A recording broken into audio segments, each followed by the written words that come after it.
Shalom Bapak Ibu yang terkasih di dalam nama Tuhan kita Yesus Kristus. Kita bersyukur atas kesempatan yang baik pada pagi hari ini.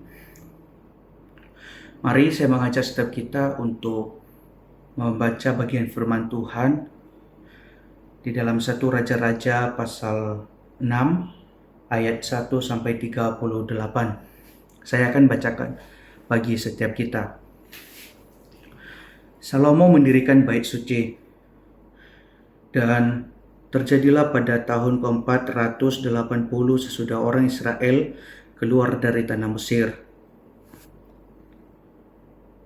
Pada tahun ke-4 sesudah Salomo menjadi raja atas Israel dalam bulan Ziu, yakni bulan yang kedua, maka Salomo mendirikan rumah bagi Tuhan. Rumah yang didirikan Raja Salomo bagi Tuhan itu 60 hasta panjangnya dan 20 hasta lebarnya dan 30 hasta tingginya. Balai di sebelah depan ruang besar rumah itu 20 hasta panjangnya menurut lebar rumah itu dan 10 hasta lebarnya ke sebelah depan rumah itu. Dibuatnya juga pada rumah itu jendela-jendela yang rapat bidainya. Pada dinding rumah itu sekelilingnya didirikannya kamar tambahan sekeliling ruang besar dan ruang belakang, dan seluruhnya dibuatnya bertingkat-tingkat.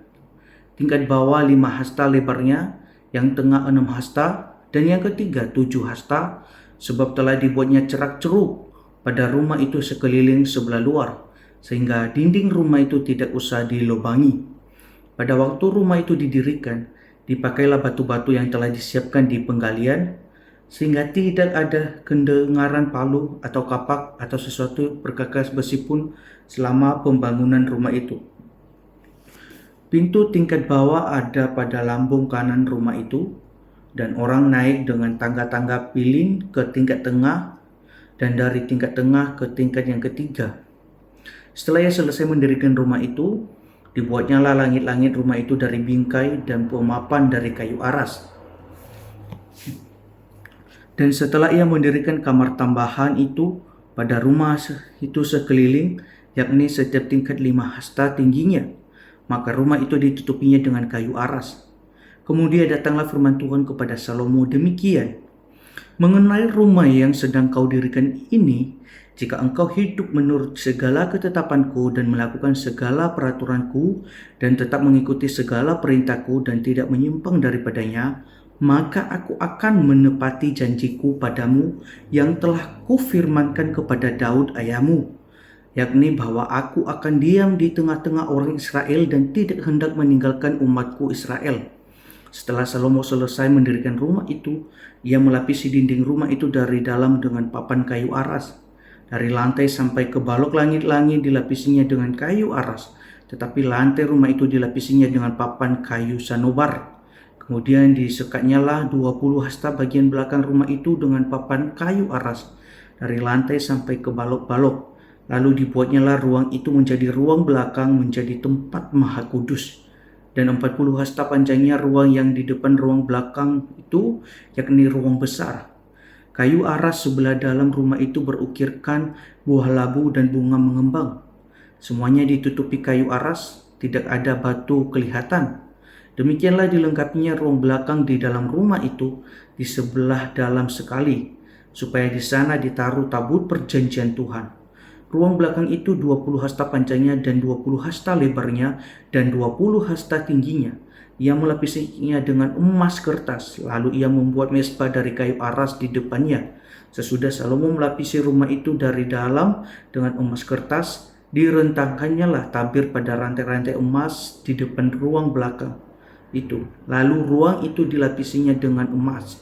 Seluruh rumah itu dilapisinya dengan emas, ya rumah itu seluruhnya. Juga seluruh mezbah yang di depan ruang belakang itu dilapisinya dengan emas. Selanjutnya di dalam ruang belakang itu dibuatnya 2 kerub dari kayu minyak, masing-masing 10 hasta tingginya.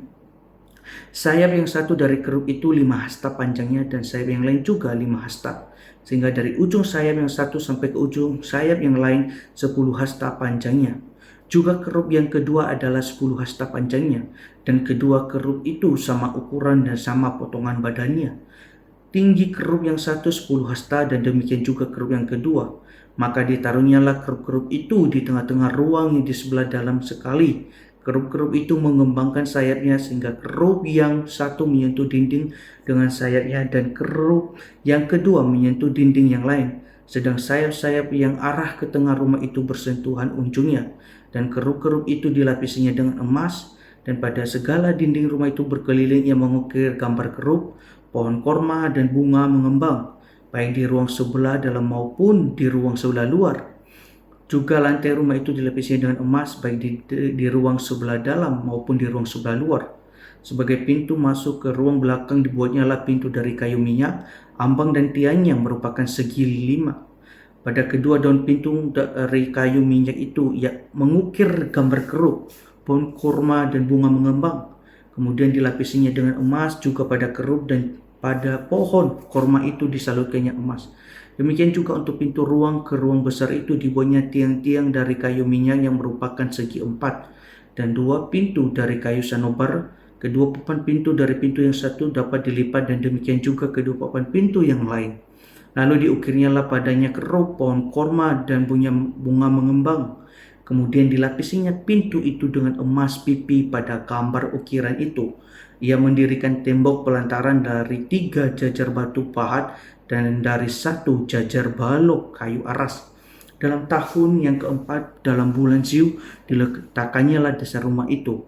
Dan dalam tahun yang ke-11, dalam bulan Bul, yaitu bulan ke-8, selesailah rumah itu dengan segala bagian-bagiannya dan sesuai dengan segala rancangannya. Jadi 7 tahun lamanya ia mendirikan rumah itu. Demikian pembacaan firman Tuhan kita hari ini. Bapak Ibu yang terkasih, tema perenungan kita hari ini adalah pembangunan bait Allah. Ketika kita membaca bagian firman Tuhan ini, mungkin sebagian dari kita akan merasa bingung pada bagian ini, khususnya perikop yang kita bacain. Mungkin seringkali kita bingung karena begitu banyak detail, ukuran, bahan, dan bagian-bagian bangunan di dalam membangun bait Allah yang dibangun oleh Salomo. Apakah ini berarti kita itu harus membangun rumah Tuhan dengan begitu detail dan indah supaya Allah berkenan dalam hidup kita? Atau jika tidak, lalu apa maknanya dalam kehidupan kita sebagai orang percaya? Bapak Ibu yang terkasih, kejadian dalam perikop ini merupakan sebuah peristiwa yang teologis besar dalam sejarah bangsa Israel. Bagian ini berisi kisah pemenuhan janji Allah kepada Daud yang kita lihat di dalam 2 Samuel pasal 7 ayat 12-13. Di mana anaknya akan membangun rumah bagi nama Tuhan. Janji ini bukan sekedar proyek pembangunan biasa, namun sebuah tindakan rohani yang memiliki makna begitu dalam. Yaitu apa? Yaitu Allah yang telah menebus umatnya rindu berdiam di tengah-tengah mereka. Sebab itu Bapak Ibu, perjanjian Allah bukan hanya diberikan melalui bangunan saja, tetapi juga melalui perjanjian dan ketaatan dan juga kekudusan yang Tuhan harapkan. Dan tentunya semua ini akan digenapi secara sempurna di dalam Kristus, Sang Bait Allah yang sejati yang diberikan bagi setiap kita. Bapak Ibu yang terkasih, di dalam ayat 12 dan 13 kita melihat ada sebuah janji yang diberikan oleh Allah dalam kaitannya dengan pembangunan bait Allah. Janji Allah akan kehadirannya di tengah-tengah bangsa Israel. Juga menuntut komitmen dari bangsa Israel itu sendiri. Bangsa Israel diminta untuk hidup seturut kehendak Tuhan sebagai bentuk komitmen mereka di dalam perjanjian dengan Allah. Dari pesan ini kita melihat bahwa Allah merindukan persekutuan dengan umatnya.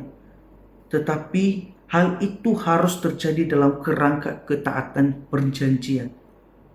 Lalu kita juga belajar bahwa sebuah prinsip bahwa Tuhan adalah pusat ibadah dan kesempatan untuk bersekutu dengannya. Tuhan mengharapkan bahwa bait Allah itu bukan hanya sekedar bangunan fisik saja, tetapi diri umat yang ditebus dan dikuduskan, hidup dalam cara hidup yang sesuai dengan kehendak Allah. Lalu yang menjadi pertanyaan bagi kita hari ini, Sudahkah kita memaknai anugerah keselamatan yang kita terima dengan konsep relasi dengan Tuhan yang demikian? Kiranya melalui perenungan pagi hari ini kita semakin dikuatkan bagaimana anugerah yang sering kali kita rasakan di dalam hidup kita. Mari Bapak Ibu, saya akan mengajak setiap kita untuk berdoa. Mari kita berdoa. Bapa di surga, kami bersyukur atas kesempatan yang baik pada pagi hari ini kami bisa merenungkan firman-Mu. Tuhan tolong setiap kami kiranya apa yang boleh kami renungkan pada pagi hari ini tidak berlalu begitu saja, tetapi benar-benar kami hidupi, benar-benar kami lakukan di dalam hidup kami. Kami tahu Tuhan kami manusia yang terbatas, tetapi dengan pertolongan Roh Kudus-Mu memampukan setiap kami, menguatkan setiap kami melakukan apa yang sesuai dengan kehendak. Tuhan tolonglah setiap kami di dalam melakukan segala yang Engkau mau di dalam hidup kami. Dan pada saat ini Tuhan kami berdoa untuk Ibu Iliana Kristanti. Kami tahu Tuhan telah menambahkan 1 tahun usia baru di hidupnya. Dan kami berdoa Tuhan kiranya Tuhan terus menyertai kehidupannya, menolong kehidupannya, memberkati kehidupannya, memberi dengan segala kelimpahan surgawi. Sehingga di dalam hidupnya dia merasa damai sejahtera, merasa baik, merasa segalanya ada karena Tuhan yang mencukupkan. Dan kami berdoa Tuhan untuk keluarganya, Tuhan yang memberkati anak-anaknya, suaminya, Tuhan terus memberkati. Dan juga Tuhan segala rancangan ke depan, segala angan-angan, kiranya Tuhan juga yang turut bekerja sehingga semuanya itu dapat terwujud dengan seturut kehendak Tuhan. Kami serahkan Ibu Liana ini dalam tangan-Mu, Tuhan yang terus menolong memberkati kehidupannya dan seterusnya. Dan kami juga menyerahkan Tuhan untuk segala aktivitas kami sepanjang hari ini. Kami serahkan semua di dalam tangan Tuhan, dan Tuhan yang terus menolong menyertai setiap kami dan memberkati setiap kami. Terima kasih Tuhan, di dalam nama Tuhan Yesus kami berdoa dan bersyukur. Amin.